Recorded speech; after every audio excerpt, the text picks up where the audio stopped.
Bienvenidos a una emisión más de Una Mirada, su programa de entrevistas por internet.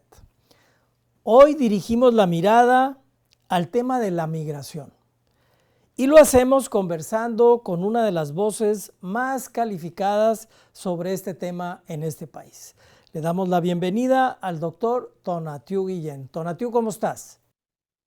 ¿Qué tal, Sergio? Encantado. Muchas gracias. Me da mucho gusto saludarles. Y a la orden, qué bueno que tocas el tema. Muchas gracias. Déjenme comentarles, el doctor Tonatiuh Guillén fue presidente del Colegio de la Frontera Norte, institución dedicada, entre otras cosas, a estudiar e investigar científicamente este fenómeno. Nos enlazamos con él vía internet a la Ciudad de México. Y Tonatiuh, ¿a qué dedicas tus esfuerzos profesionales en este momento? Ahora, Sergio, después de mi etapa en el COLEF y también el tránsito que tuve en el Instituto Nacional de Migración como comisionado, estoy en la UNAM como profesor de esa institución en un centro que se llama Programa Universitario de Estudios del Desarrollo, en la UNAM, en CEU, que es un centro muy especializado, obviamente, en el tema del desarrollo con una perspectiva multidisciplinaria, y ahí he colaborado con el encuentro de análisis y empírico entre desarrollo y migración. Es una relación esencial y una temática fundamental en cualquier proceso en el que estemos revisando las movilidades humanas, pero no siempre aprovechado ni comprendido en la interacción de los dos procesos, migración y desarrollo. Y esencialmente estoy en eso, Sergio. Ese es el gran tema, el gran paraguas en el que trabajo ahora mi labor como investigador. Pues un tema fundamental, o sea, el desarrollo vinculado justamente a la migración, me parece, ya hablaremos, ya será otro tema que me gustaría hablar contigo, pero bueno, justamente siendo la migración humana una fuerza potente en el desarrollo humano, ¿cuáles son las razones por las que en la actualidad muchas personas están en contra de este fenómeno? Esencialmente, Sergio, la respuesta de fondo es mucho desconocimiento. Hay espacios muy amplios de no entender, no comprender, no tener la información suficiente, y sobre eso se suman prejuicios, y prejuicios a veces no agradables, de tono muy primario, como puede ser la xenofobia o el racismo. Entonces no hay en realidad en la movilidad humana, la migración internacional sobre todo, experiencias que demuestren un aspecto esencialmente negativo o dominantemente negativo. Lo que son experiencias esencialmente positivas, esencialmente de articulación muy coherente entre la migración y el desarrollo. Y solo para cerrar con un dato, las grandes naciones, las grandes potencias económicas del mundo, tienen, sobre todo en el mundo occidental, tienen un componente migratorio de inmigración muy elevado. El, el, países como Estados Unidos andan por el 15% de inmigrantes como parte de su población. En Europa, 11, 10, 12% también en promedio. Y sin esta inmigración, sus economías simplemente no tendrían una capacidad de crecimiento. Y luego hay otro dato fundamental, que son poblaciones que también envejecen de manera muy rápida. Y si no es por la tasa de reposición que tienen los inmigrantes, que sobre todo son jóvenes, pues no habría manera de una sustentabilidad de esas economías ni de esos cambios generacionales tan profundos. Entonces, en una palabra, hay necesidad de inmigración, sobre todo en estas condiciones que subrayo de los países occidentales mayores, Y países como México, que también estamos en una transición demográfica, que pretendemos tasas de crecimiento alto, que quisiéramos una economía más diversificada, la inmigración puede ser un parte de ese proceso constructivo. Y visto así, el tono de rechazo, de exclusión, pues lo cierro en una palabra, tiene más de ignorancia que cualquier fundamento material. Por eso hacemos una mirada, Tonatio. Por eso hacemos una mirada. Es importantísimo poder socializar estos asuntos sobre este tema con datos precisos como los que tú nos estás compartiendo, porque eso explica. Y entonces todos podemos razonar y entender. Y bueno, en todo caso, apoyar, en fin, todo lo que se pueda hacer para que esto sea en positivo. Y bueno, en un breve resumen, yo sé que está complicado, pero ¿cuál es la situación de la migración en México en este momento? Es un escenario muy complejo, tiene muchos componentes. Si lo vemos del lado de las movilidades humanas, estrictamente del desplazamiento de personas de un lugar a otro, la coyuntura en México, sobre todo 22, 23 y lo que va de 24, tiene varias características. Uno, fundamental y que no se nos olvide, los mexicanos otra vez somos parte del proceso migratorio como en los viejos tiempos. Parecía que ya los mexicanos no nos movíamos tanto, que el tema ya correspondía solamente a países y poblaciones de otros lugares, sobre todo centroamericanos, y no, a partir del año 20, nuevamente los mexicanos salimos a buscar ingresos, empleo, eh, mejorar las condiciones de vida de nuestras familias, de nuestras comunidades, y volvimos a salir por razones económicas en grandes números. Pero agrego, además de esa motivación económica, la segunda fuente de la nueva migración mexicana es muy preocupante, es muy grave y describe una gran crisis social. Y es la población desplazada de sus lugares de origen.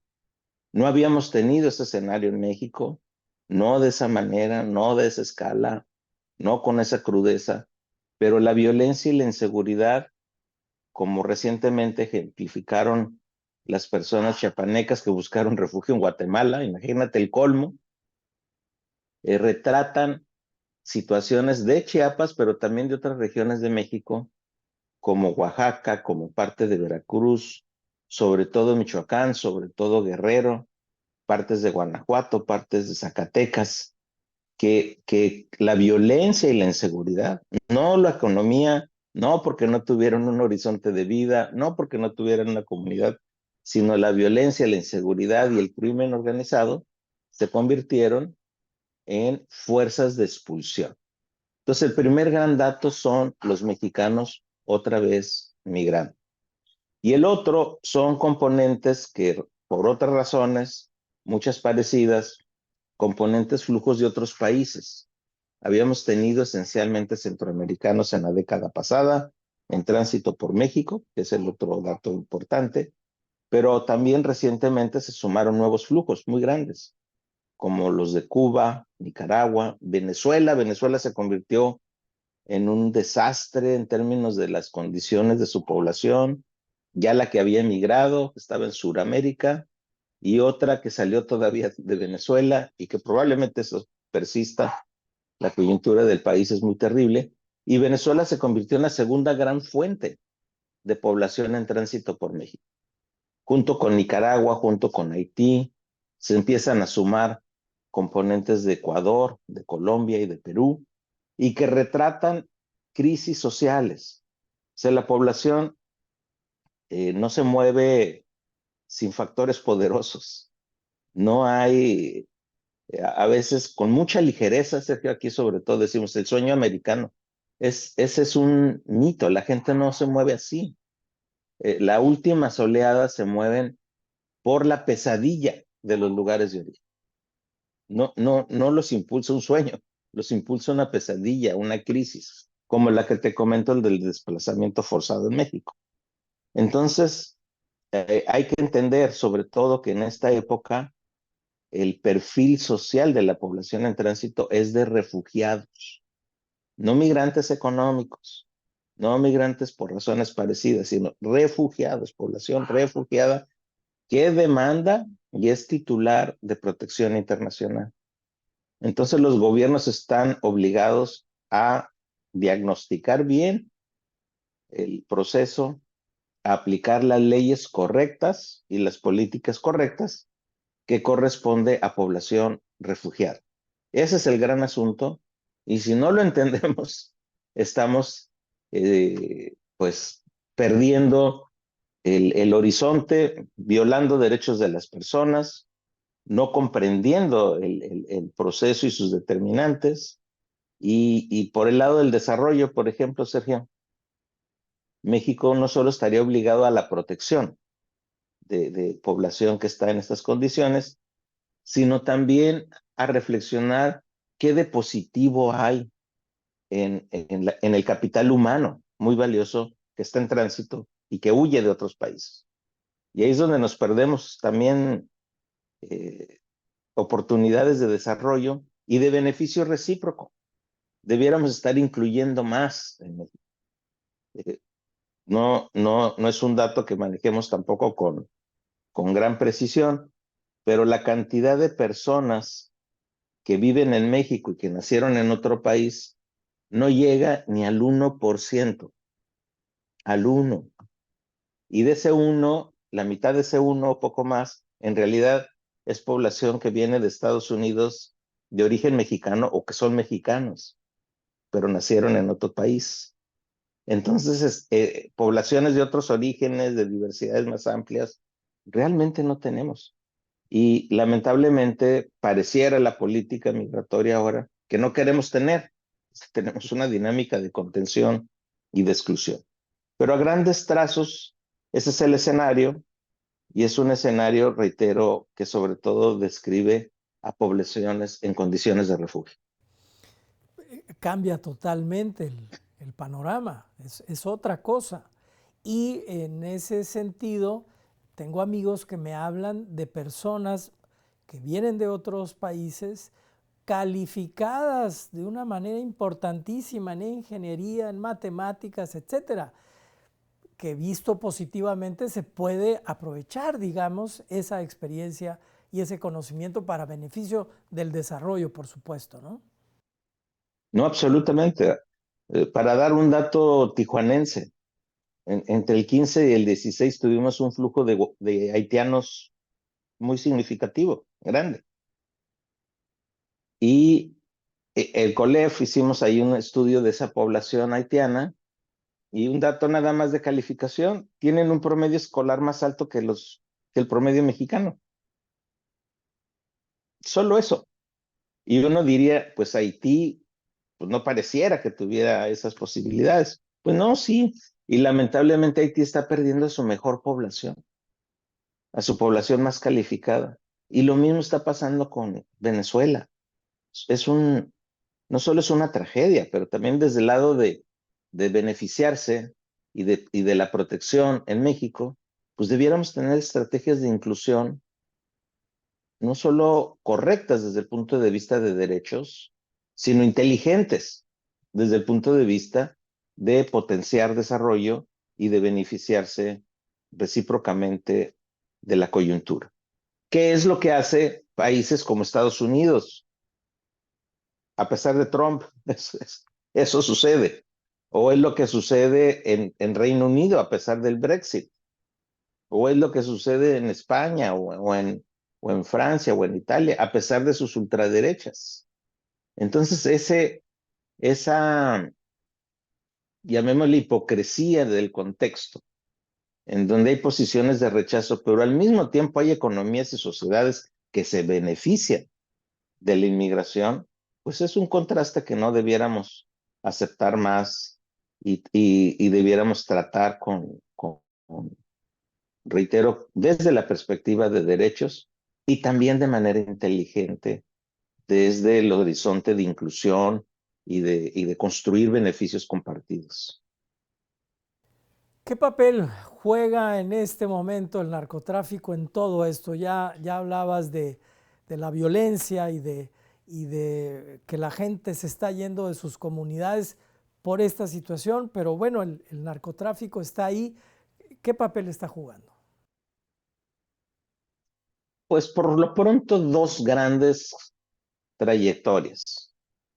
Una que es la más cruda en México, que es el control de territorios. Ya no solo son organizaciones de criminales que se dedican al tráfico de drogas o al tráfico de personas o al tráfico de armas, también controlan territorios. Y decir esto es muy fuerte, porque toman posesión de comunidades, de sus actividades, de sus economías. Solo hay que ver el periódico de los días pasados y vas a ver una lista larguísima de extorsiones de organizaciones criminales en los limoneros, en los que hacen aguacate, en extorsiones en Baja California denunciadas ayer, antier, de que hasta las tienditas pagan derecho de piso, o la señora que denunció extorsiones en la pesca y que la asesinaron al otro día, o lo mismo que pasó en Nuevo Laredo con otro empresario que hizo lo mismo. Entonces son organizaciones que están generando no solo miedo, no solo control de los territorios, sino también inhiben desarrollo económico. Y además, el otro lado es que son los quienes realmente controlan el tráfico de personas. Entonces, ese rol tan impune y tan agresivo de organizaciones criminales está presente en buena parte del territorio y en relación con la movilidad de personas del sur de México al norte o incluso de otras latitudes, pues son los grandes operadores, los que pueden mover trailers, los que pueden mover vuelos, los que pueden corromper en las carreteras, y son estructuras muy poderosas. Entonces, si hay realmente detrás de la problemática de migración algo que debieran los gobiernos estar combatiendo, pues son estas organizaciones, el tráfico de personas, pero ya en el caso de México, una estructura mucho más extendida, que es el control territorial y de las actividades de la vida de comunidades o de economías o de sectores. Y estamos en un nivel francamente eh, grave de locura en el peso que ha ganado las organizaciones criminales en estos espacios y en estos cotonos, que incluso últimamente hasta en la política, ¿no? Ya entran a estos espacios no solo ya como asociación, ya es una relación mucho más directa, no es solo la complicidad marginal, son estructuras de operación con estructuras de gobierno. Entonces ahí es donde estamos ya en un nivel muy delicado, y yo diría que ese es el tema uno de la nueva administración en México, si es que queremos corregir todo esto. Justamente el tema administrativo, gubernamental.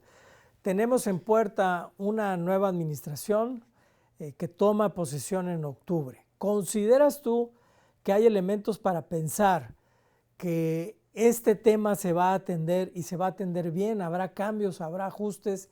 ¿Cómo ves tú este futuro próximo inmediato? No hay señales explícitas de querer corregir algo.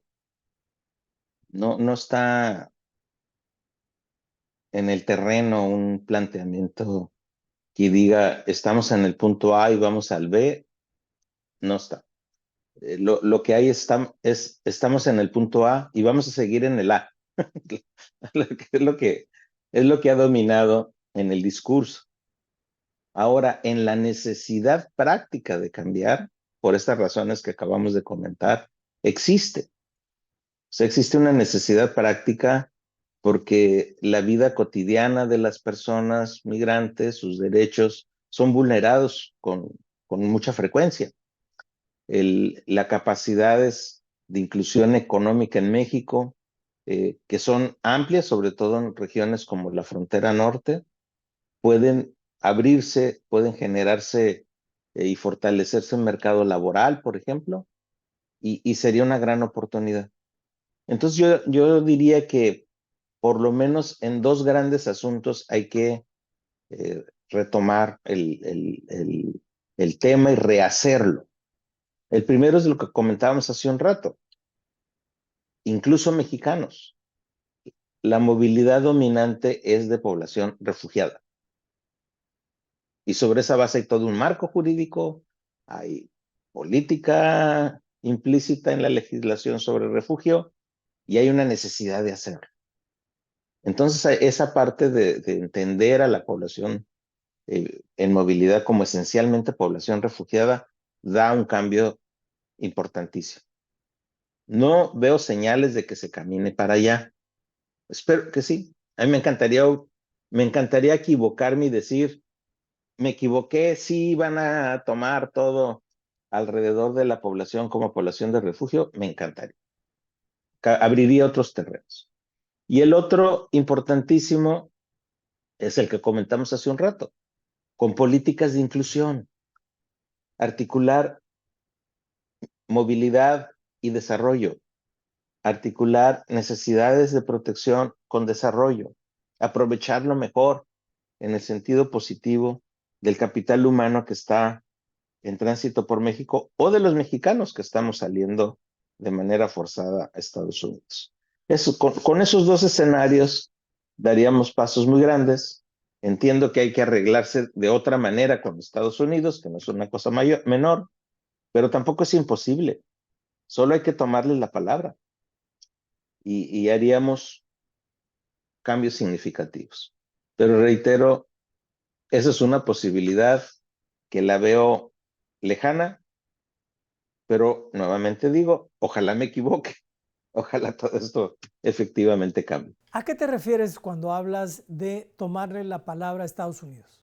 Hay toda una historia muy positiva del gobierno de Estados Unidos y de su trayectoria de largo tiempo de inclusión. Es un país de inmigrantes. Hay una legislación también muy positiva de protección de refugiados y de inclusión de refugiados. Hay un discurso político del gobierno de Biden desde que empezó de crítica muy severa a lo que hizo Trump en materia de migración y de frontera y de barreras y de cambiar el juego. Entonces hay que decirlo. ¿Es en serio? Vamos a, entonces hagamos todo esto otro. A eso me refiero tomar la palabra. Y ese pararse en ese cuaderno ideológico, jurídico y político, hacer de lado la retórica de xenofobia y de racismo, que sería lo que ahora en estos momentos están dominando en la campaña de Trump, amenazando con expulsiones de millones de personas de Estados Unidos, de cerrar la frontera, de una actitud violenta en la frontera. Todo eso hay que sacarlo de lado. Tomas el discurso y sus palabras y sobre eso negocias. A eso me refiero con tomarle la palabra. Porque son palabras que nos ubicarían en otro acuerdo y en otro diálogo.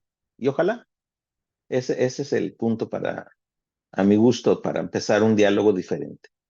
Entonces, si llega Trump, eso definitivamente no sería posible, pero si Sí, llega Kamala, no, es posible. sí. Incluso cuando llegó Biden era posible tomarle la palabra. El gobierno de López Obrador debe haber dicho, ¿en serio, señor Biden? Órale, vayamos sobre la protección, vayamos sobre el desarrollo, vayamos sobre la inclusión y no lo aprovechamos. Nos seguimos en la retórica de Trump, militarizamos la política migratoria seguimos en una estrategia de contención durísima, de maltrato, cuando debimos haber hecho otra cosa. Entonces ese tomar la palabra no es un asunto menor, es una estrategia de diálogo diferente con el gobierno de Estados Unidos. Por supuesto.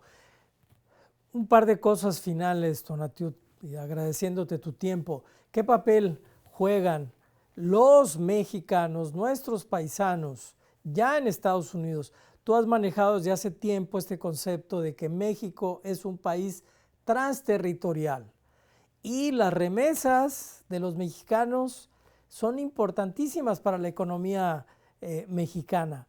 ¿Qué papel están jugando o qué papel van a jugar en el futuro próximo? Primero, ¿qué papel juegan?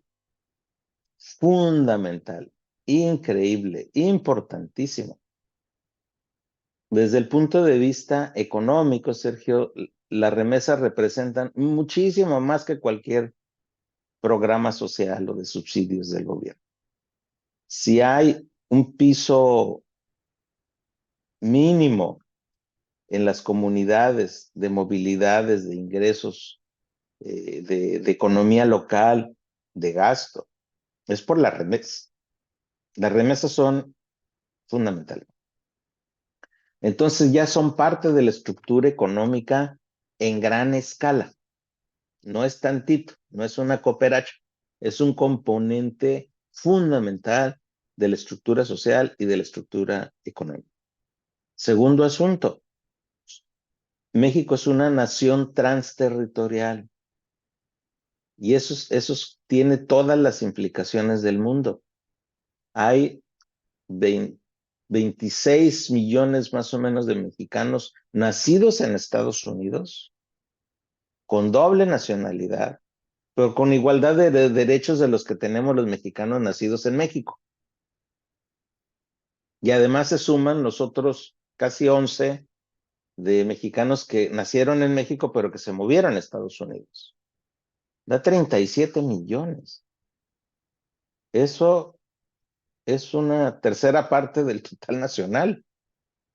Entonces hay un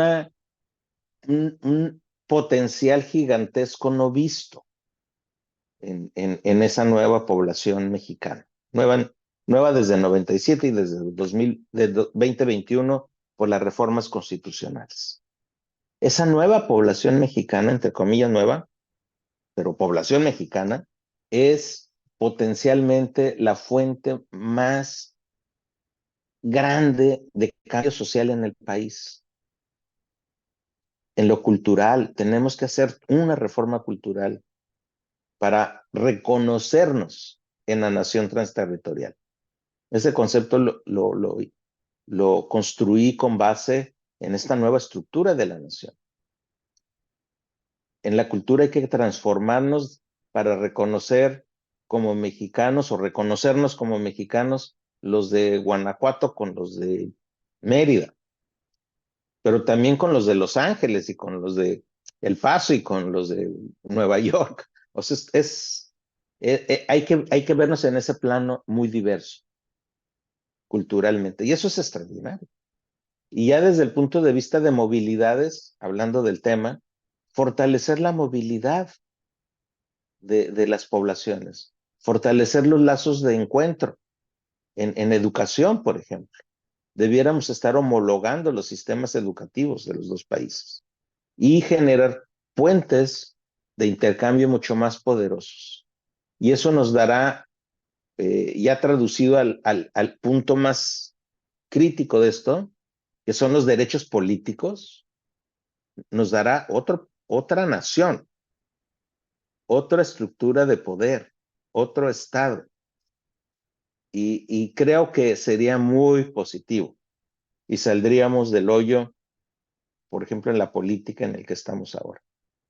Ese paso complementaría lo cultural, lo económico, la dinámica social, los intercambios, hasta la estructura de poder que estaría potencialmente muy influida por la población mexicana en el extranjero.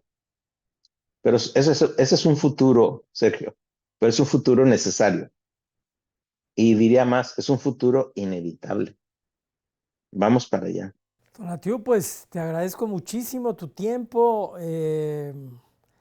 Es importantísimo que todos estemos informados, que conozcamos estos datos duros y que nos normen un criterio y veamos, volteemos nuestra mirada al tema de la migración y le pongamos otros ojos todos, porque el gobierno tiene en algún momento que atender si los ciudadanos también informados demandamos y solicitamos esos cambios.